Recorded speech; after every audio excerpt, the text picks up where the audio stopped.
Hello, Randy here, obviously. This is a project, it's sort of a side project.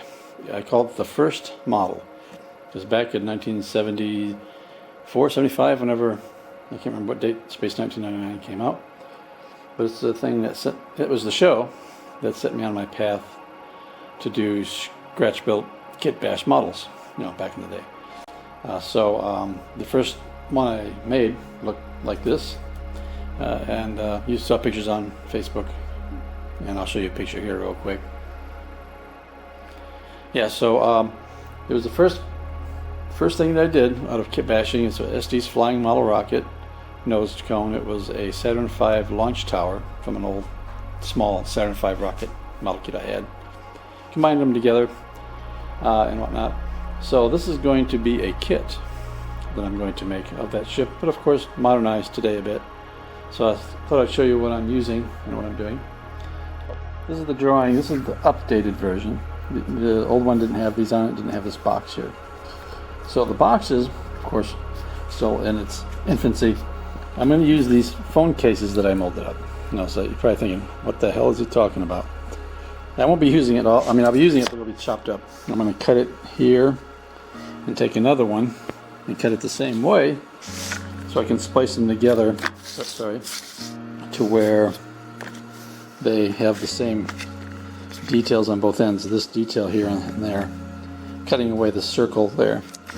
And then once I cut it even that way, then I'm probably going to cut it across here too. And basically what it'll do is be a top piece and a bottom piece.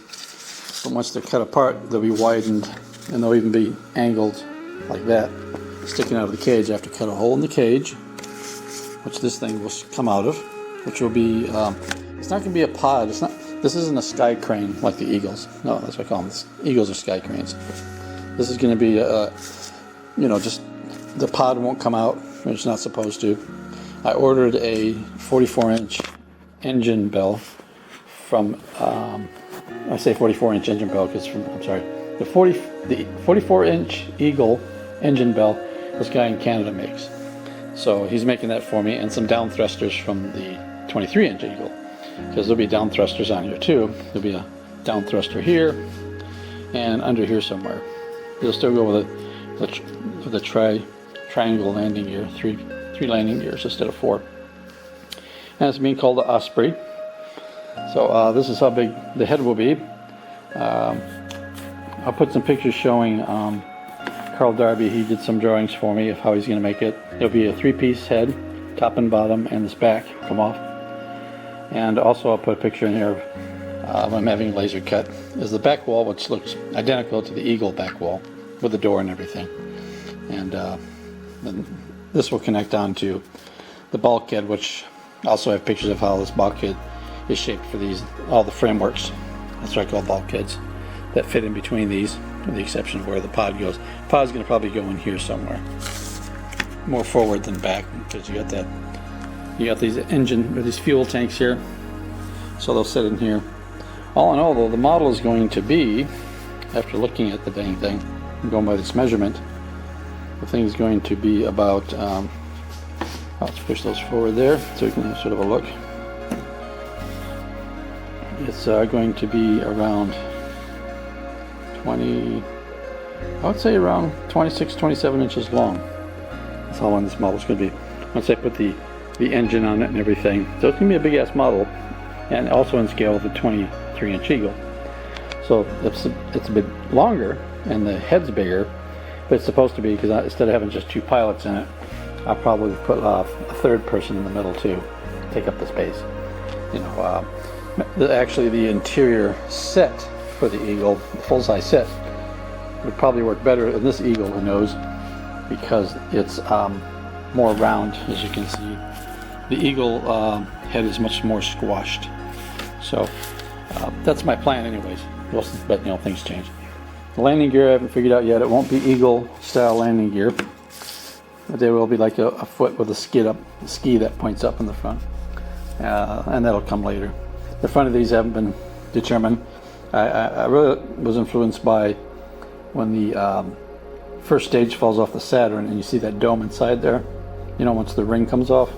I kind of like that look, so I might go with something like that with the little lines here, you know, which maybe poor Carl probably isn't something else I have him to do, because this piece here has a taper to it and then all the lines on it, unless I find something close enough to that size, because looking at the model, it's probably going to be a good 2-inch in diameter, 2 to 2.5 inch diameter tank that goes here, and then a half dome on the back with pipes going to the main engine here, which will run a little bit into the framework, I think, not too much.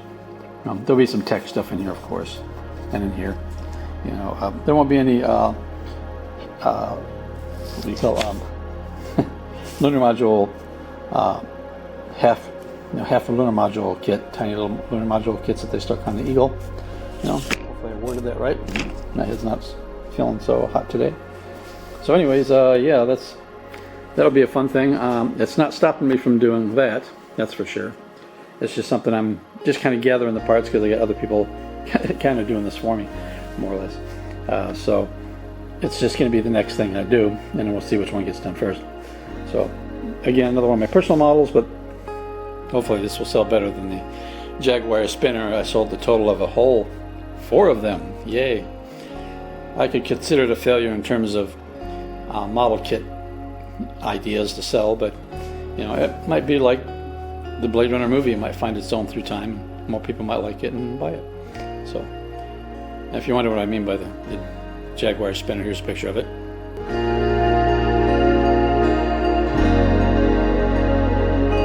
That one. Now we'll go over here and look at the Rogue One Hammerhead Corvette, so you can see what I've done with it.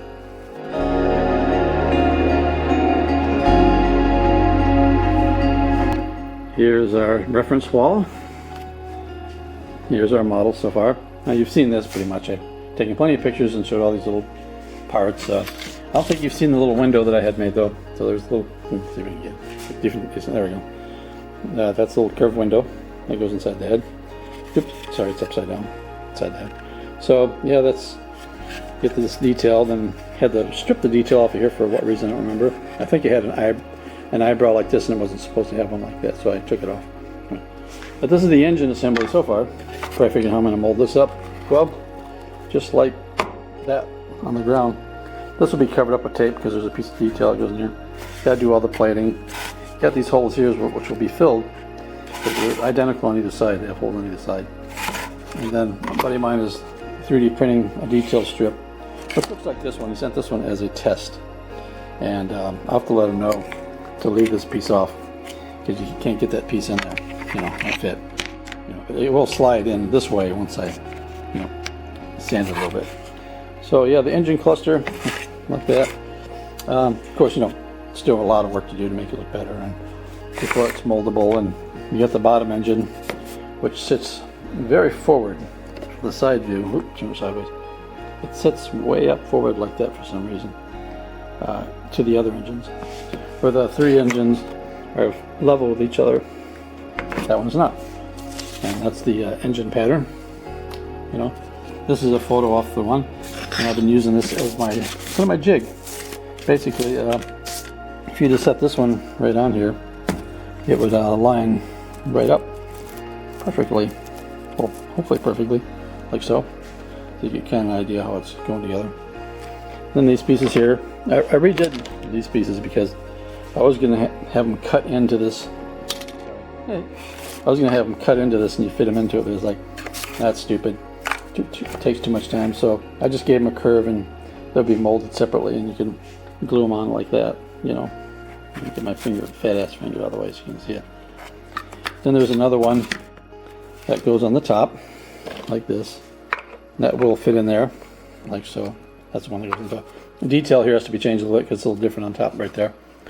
It had the detail here of the newer blockade runner, but the sides had the detail of the older blockade runner right here. You know, those circles and all that. So, a little strip of detail in there. So, the next part is to get this all done to where it transitions to the back of the body there. You know, when you look at it, it's like, huh. It's like, how am I going to make this work? You know, when you look at it kind of like this, it doesn't really look like much, I know. Yeah, especially when it's just kind of falling all over itself from all the parts lying over the table. But we'll get there soon, very soon. And it actually sets somewhere like that up in there.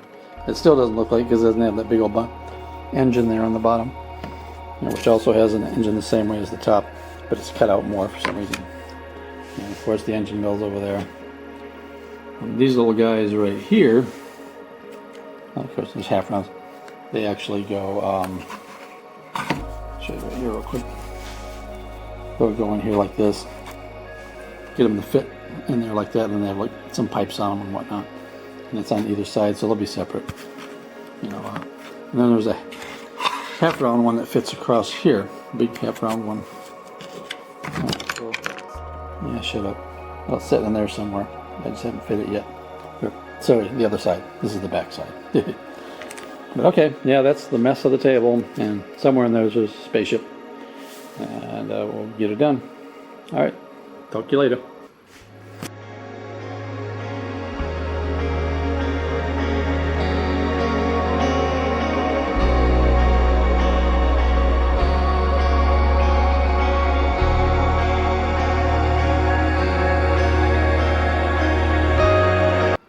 Bonus.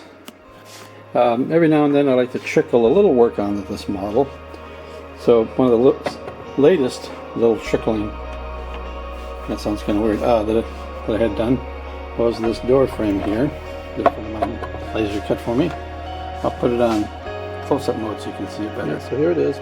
Basically it's 4 or 5 pieces because it's double layered. So you have the one layer with the teeth that was laser cut. So it's like cutting a gear on the inside of a square.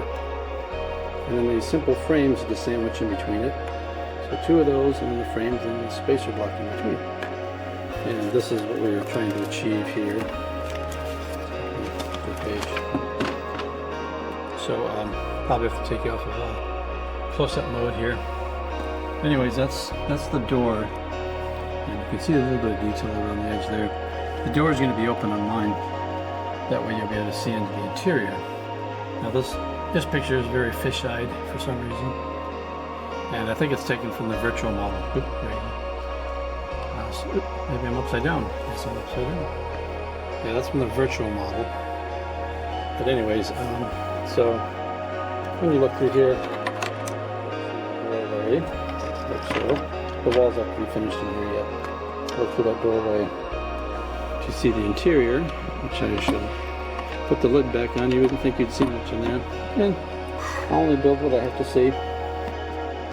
But that's as much as you'll be able to see in this direction, which is quite a bit, believe it or not. The IC is better than what the camera does. And then these 20-odd windows all over the place, which are taped off for the primary. There's a bunch of them. Once you get those open too, you'll be able to see a lot more in there.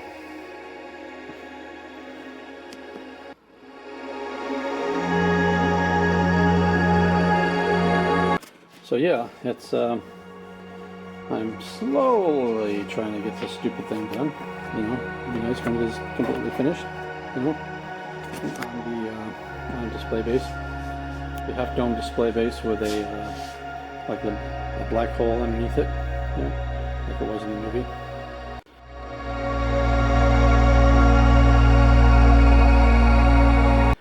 It's just taking time to get there because, you know, prime, you know, work must intrude, you know.